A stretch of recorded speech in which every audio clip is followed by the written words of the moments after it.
রমজান মাস আসলেই আমরা এরকম ক্যালেন্ডার আমাদের বাসায় লাগাই। ছোটবেলা থেকেই এরকম ক্যালেন্ডারের অপেক্ষায় থাকি, যখন রমজান আসবে তখন ক্যালেন্ডারটা চলে আসে বাসায়। তো এটা আমাদের পাড়ার থেকেই, কিন্তু সমাজ কল্যাণ থেকেই দেওয়া। আর ইফতারের দোয়া আর রোজার নিয়ত এগুলো দেখছি আর ছোটবেলার কথা মনে পড়ছে। যখন মুখস্থ করতে পারতাম না তখন ক্যালেন্ডারের সামনে বসে গ্লাসে পানি নিয়ে আর ক্যালেন্ডারের লেখাটা দেখে দেখে, মানে দোয়াটা দেখে দেখে তারপরে রোজাটা ভাঙতাম। কি সুন্দর আমাদের শৈশব ছিল, আর এখন যেন সব কিছু হারিয়ে ফেলেছি। আসসালামু আলাইকুম everyone, welcome to my channel দিন রাত্রি ব্লগে আপনাদেরকে স্বাগতম। কেমন আছেন সবাই? নিশ্চয়ই ভালো আছেন। আমিও কিন্তু আপনাদের দোয়ায় আল্লাহর রহমতে খুব ভালো আছি। আমার খালা শাশুড়ি বাড়িতে আজকে গিয়েছিলেন আমার শাশুড়ি মা, তো ওখান থেকে গাছের লাউ নিয়ে এসেছেন। তো লাউটার ভিতরে দেখলাম একটু সমস্যা দেখা দিয়েছে। আর এমনিতেই কিন্তু লাউটা খুবই ভালো। আসলে রাসায়নিক সার ছাড়া যে গাছগুলো, সেগুলোর ভিতরে এরকম অল্প একটু সমস্যা থাকে। আলহামদুলিল্লাহ, গাছের সবজি খেতে দারুণ। আর এই যে গরু মাংস ভিজানো হয়েছে, এগুলো রান্না করা হবে। আর এইটুকু রান্না করা হবে লাউ দিয়ে। আর এই বুলের মাংসটা গতকালকে আঁকনি রান্নার জন্য, সেই জন্য কুরমার বানিয়ে রাখবো। আর ফ্রিজ থেকে দুধ বের করে রেখে দিলাম, এগুলো হলো গরুর দুধ। তো দুধ ভাত ছাড়া কিন্তু রোজাটা সম্পূর্ণ হয় না। তো আমরা কিন্তু ছোটবেলা থেকেই দুধ থাকেই আমাদের সেহরির সময়। শ্বশুর বাড়িতে এসেও দেখি ওনারা দুধ ভাত খান, আর শুধু দুধ ভাত না, সাথে বিরুন চালও খান। বিরুন ভাত, নারকেল গুড় এইসব খান।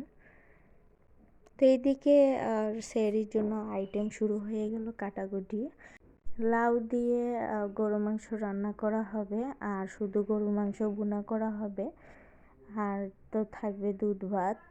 আর এই দিকটাতে আজকে খালা শাশুড়ির বাড়িতে গিয়েছিলেন আমার শাশুড়ি মা, তাই গাছের শিম, তারপরে সুপারি, তারপরে মিষ্টি কুমড়া, তারপরে চাল কুমড়ো, লাউ, মূলা, তারপর বিরুন চাল, পোলাও চাল, পিঠা খাওয়ার চাল, মানে অনেক কিছু আমার খালা শাশুড়ি দিয়ে দিয়েছেন।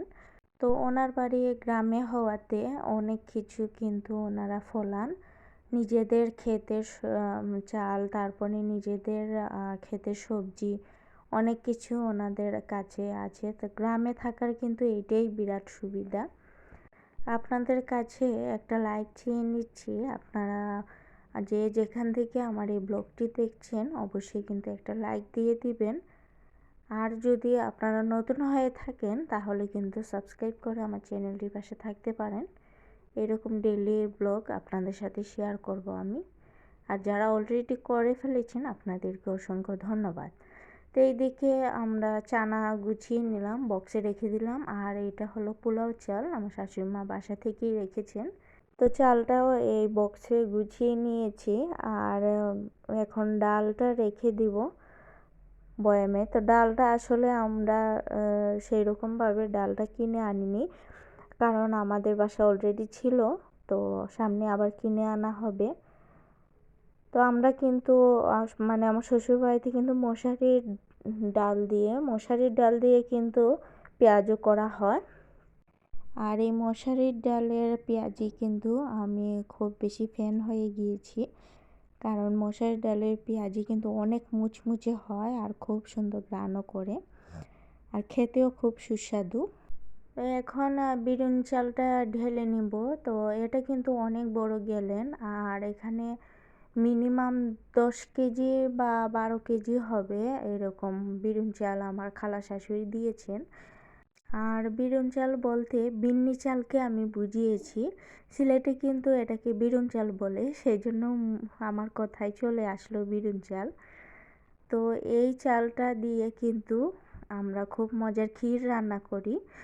আর তার সাথে কিন্তু বিরুন চাল দিয়ে এরকম শুকনা করে পোলার মতো করা হয়, মানে বিন্নি ভাত রান্না করা হয়। সেটা দিয়ে আবার অনেকে মাছ দিয়ে খান, অনেকে আবার তরকারি দিয়ে খান, আবার অনেকে এমনিও খান খিচুড়ির মতো করে, যে যেমন যে এলাকায় খান আর কি।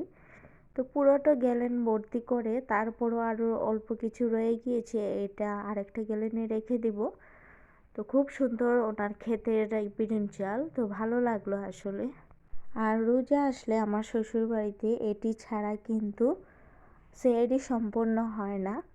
যেহেতু এখন রোজা চলেই এলো, একটু একটু করে সবগুলো দেখিয়ে দিব আপনাদের সাথে। আর এখন কিন্তু আমাদের সেহরির রান্না প্রায় চুলায় উঠে গেল, সেহরির জন্য প্রস্তুতি নিচ্ছি। তারপর একটু নামাজে চলে গেলাম, মানে আজকে প্রথম তারাবি, সেই জন্য এখন টাইম মতো নামাজটা পড়ে নিচ্ছি। আবার আস্তে আস্তে অলসতা চলে আসবে। তবে হ্যাঁ, অলসতা করলে হবে না, এখন হলো এবাদতের মাস, আমাদের বেশি বেশি করে এবাদত করতে হবে আর বেশি বেশি সওয়াব কামাতে হবে। তো সবার জন্য দোয়া করি, সবাই ভালো থাকেন, সুস্থ থাকেন।